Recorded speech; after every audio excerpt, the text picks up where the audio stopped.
Farewell, my friend. I have decided to leave Facebook. I am making this video to let you know where we can keep in touch if you would like to, why I'm leaving, and to tell you that I'll be keeping track of a life without Facebook. I haven't been enjoying Facebook for a long time, but what kept me here is that I enjoyed being in touch with people that I would otherwise not be so easily in touch with. So I would like to stay in touch with some of you, and if you'd like, here is where you can find me. First of all, you could visit my website and follow my blog through an RSS feed or blog loving if you'd like to. Also, I have a newsletter. On my website you will find a link to what I call Mandy Mail. It will be on the top right corner of my website. And my newsletter is not a marketing thing. It is, I think, the most complete collection of everything that I've been doing lately and what's been inspiring me. I send it out sparingly and only when I think I have something good to say, something meaningful. And every newsletter also contains a list of things that have inspired me, like books and films and such things. If you would like to be more involved and, learn about watercolour and mixed media and art and illustration, or if you would like to work with me, then Patreon could also be a good place for you to follow me. And as you can see, even without Facebook, there are ample ways to keep in touch because this list wasn't done yet. If you have something personal to say to me, the best way to get in touch is through email, by emailing me at mandy@mandyvangoeie.com. Then also, of course, I have my YouTube where I place my reviews, my demos, and lately I've been working on vlogs. So that's where you can find me as well. And if you subscribe, you will automatically get a notification when something new's been posted. And also I can plan things ahead. And also sometimes I do live demos or live vlogs, and that's really great fun, and that's a lot of nice interaction. Instagram, I am not so sure about. The thing is that Instagram seems completely useless to me at the moment. The only reason why I am on Instagram now is because two of my friends are on Instagram, and with them I have contact mainly through Instagram.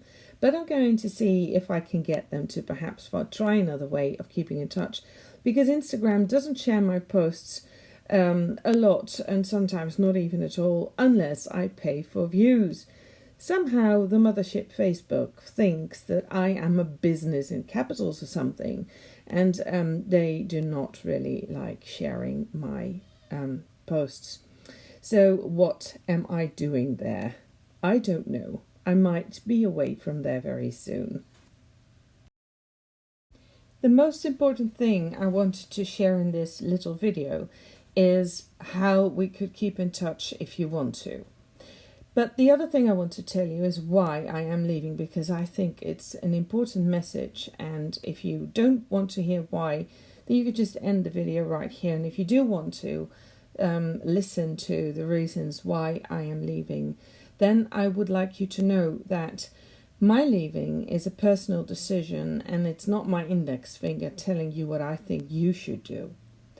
I want to mention this because I've been taking timeouts from Facebook a couple of times in the past years, and I noticed that sometimes people felt as if my decision was criticizing their own social media behavior. And I think it's very important that you know that everyone should take their own decisions. Everyone decides over how they want to spend their time.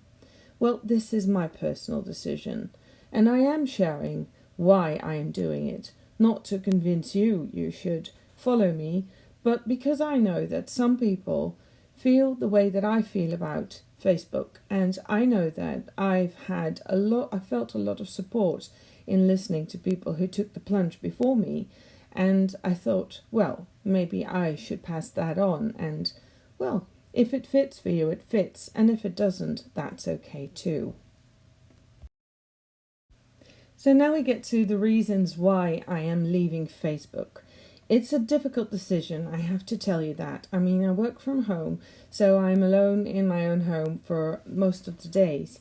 So Facebook's always felt like, that place where somebody else is only a finger click away.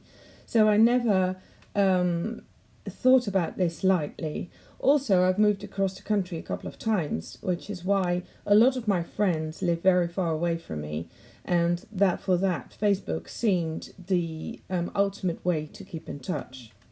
Only it no longer is, and also there are quite a few big problems that I feel with Facebook, and I now would like to share with you. In the first place, I think Facebook is an absolutely unethical platform.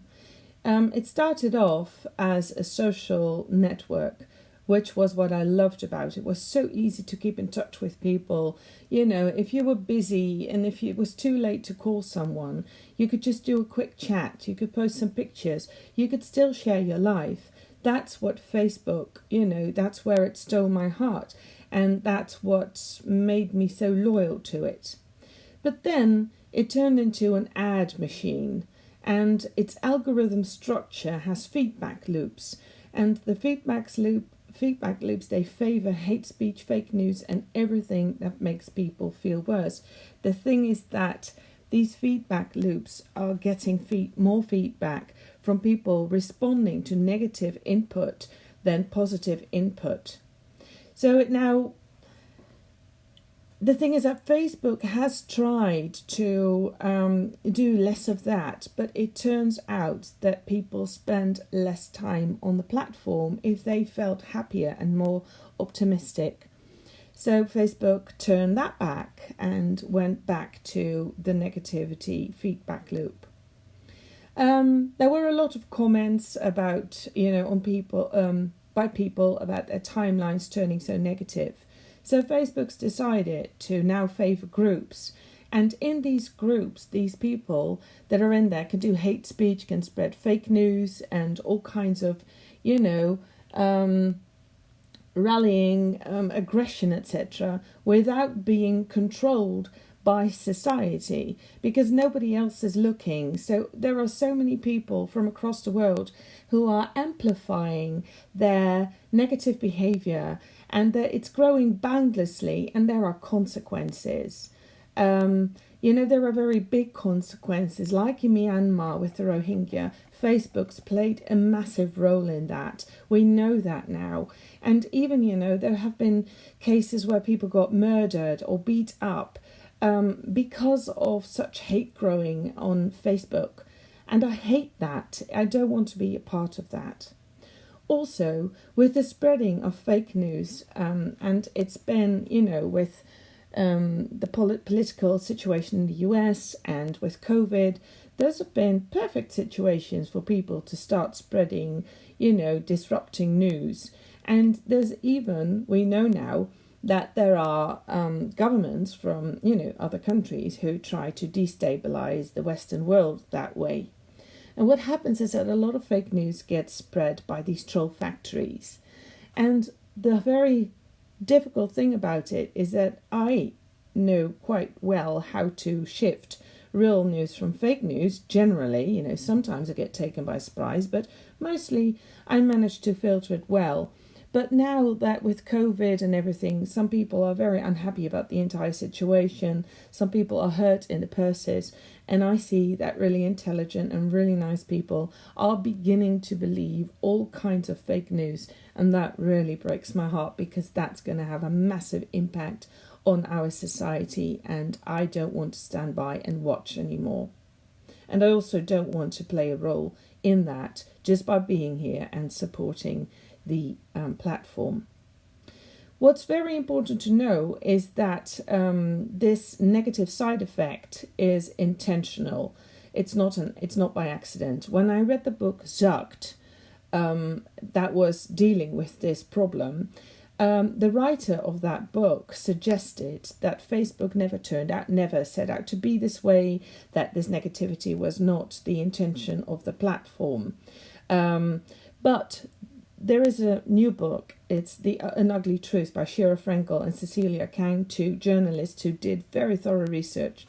The book in itself doesn't really offer a lot of new sensational news about Facebook, but what it does show very clearly is that this negativity spiral that is disrupting our society is intentional. Facebook knows about this, and Facebook says it's the user's responsibility to adopt the negativity or not.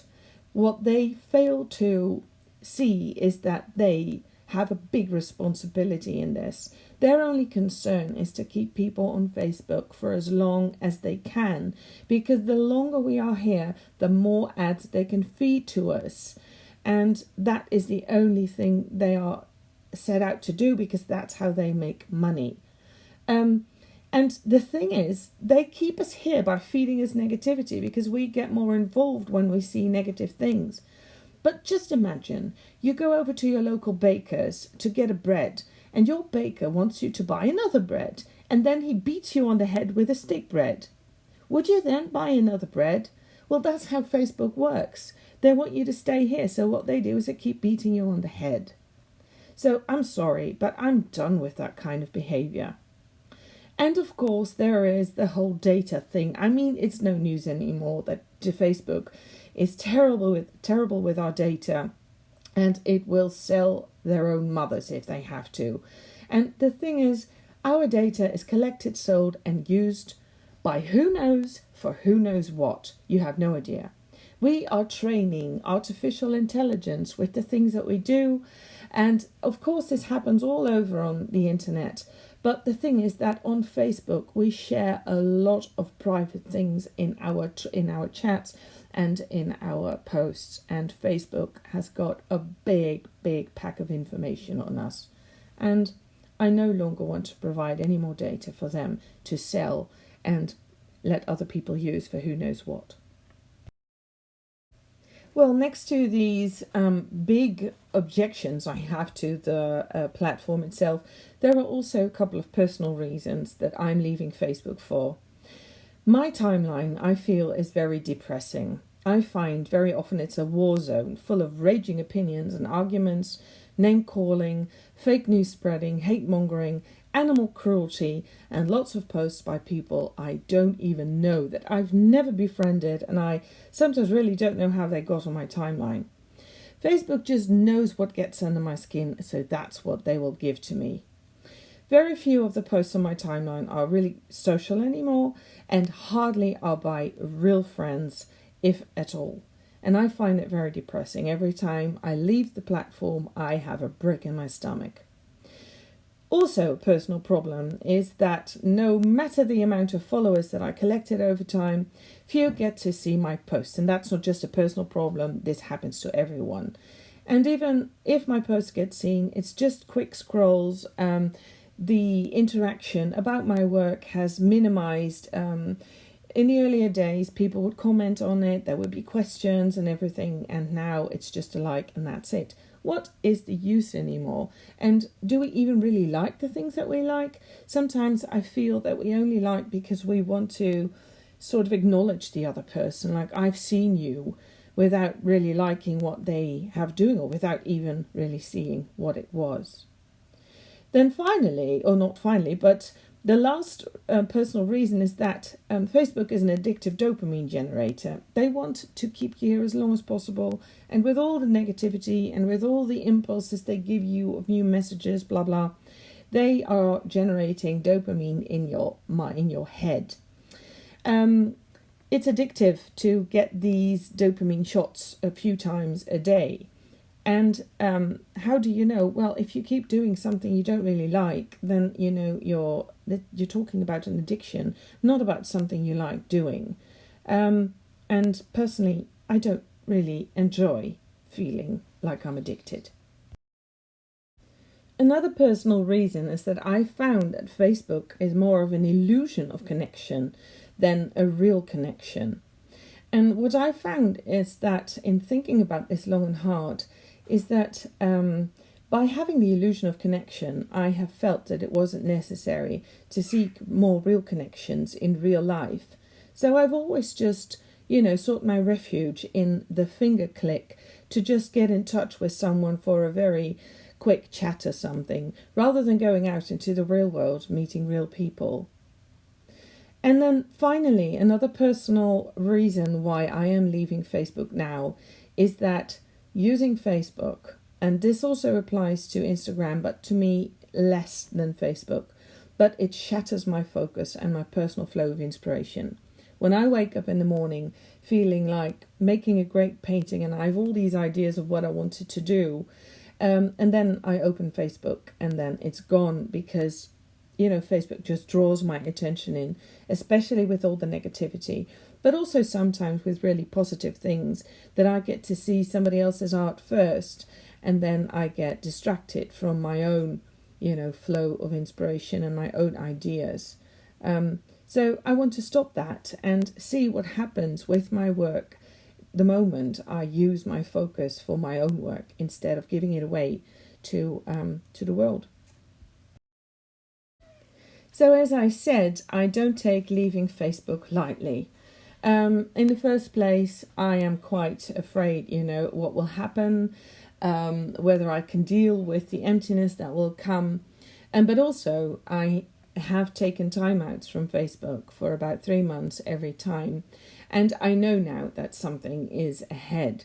But I've been in this love-hate relationship with Facebook for so long. The timeouts prove that.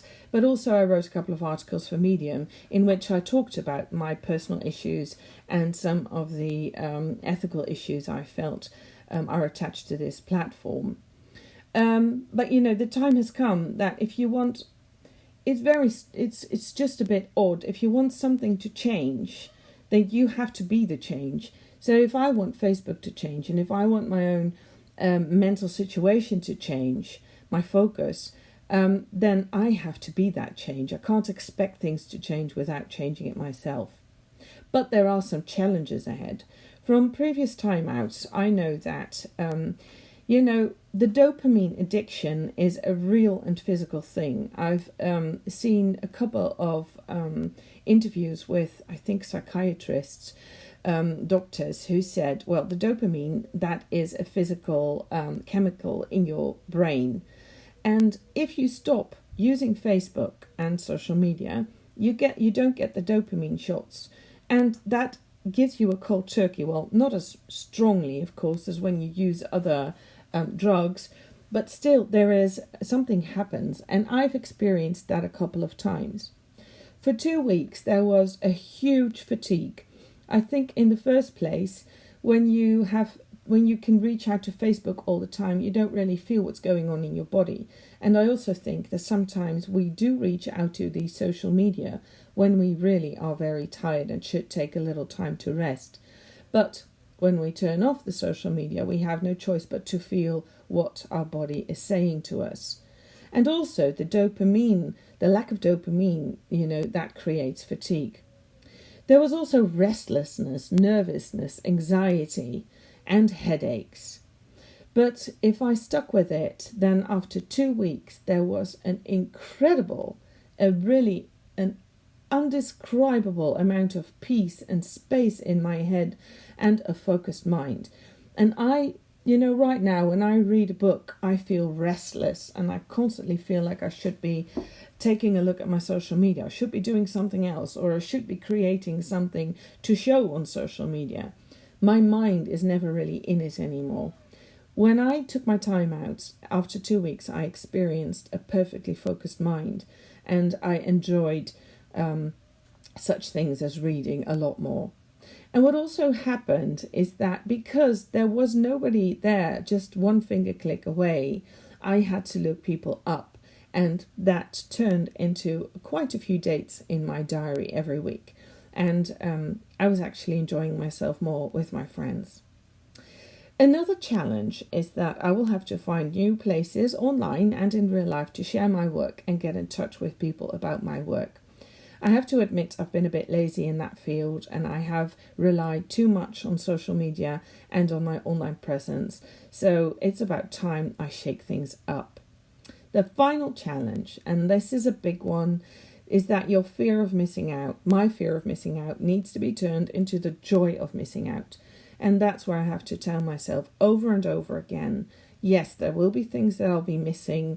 There will be people I'll be missing. There will be things that do inspire me in some groups that I'll be missing. But on the other hand, there will also be such joy in some of the things I'll be missing here, and that really, really are costly at this point. Now, with all said about my leaving Facebook, I also want to mention that I'm keeping track of my life and work without Facebook in vlogs for people considering the leap. And I'm going to write another article for Medium and my blog, and I will add a good reading list to it. For those who, feel the way about Facebook that I do, I know a lot of my contacts have the same love-hate relationship with Facebook. I'm not here to preach. I'm not here to convert anyone into becoming a Facebook jumper. But I do think that if, the leap is a scary thing, and we have become to rely so much on social media that it feels as if we can't miss it. Well, let me just keep a record of my life without it, and then you will see if we can miss it or not. So if you want to know how I'm faring without it, then consider following my blog, and then you will know. Thank you very much for having watched my video and listened to me this far, and also thank you for being a friend on my Facebook. We may not have encountered each other very often here, since Facebook is not really sharing our contacts a lot, but I'm moving on, and maybe we'll meet again somewhere else someday. Big cuddles from me. Bye.